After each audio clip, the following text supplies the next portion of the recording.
फक्त एक गोष्ट लक्षात ठेवायची, माती ओली असली की मग त्या गोळ्याला आकार देता येतो, आणि वय संस्कार क्षम आलं की मग मूल घडवता येतं. आकार द्यायचा असेल तर माती ओली हवी आणि वय संस्कार क्षम हवं. माती सुकली की मग आकार देता येत नाही, आणि वय निघून गेलं की माणूस घडवता येत नाही. ही सगळ्यात महत्वाची गोष्ट आहे. त्यामुळे घडण्याच्या वयात ज्याच्या वाट्याला माता पिता आले त्यांचे आयुष्य घडली, ही सगळ्यात महत्वाची गोष्ट आहे. अच्छा शुभ, मांगो उसी से जो कहे न किसी से, और मांगो उसी से जो दे खुशी से.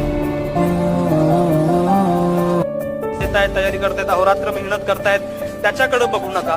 तुम्ही काय करताय, तुम्ही किती हार्डवर्क करताय, तुमचं ते हार्डवर्क राईट डायरेक्शन मध्ये सुरू आहे का नाही याचा अनालिसिस करा. कॉम्पिटिशन त्यांच्याशी करण्यापेक्षा स्वतःची करा, की अरे मी आज 10 तास अभ्यास केला ना, तर मी वेळ गेली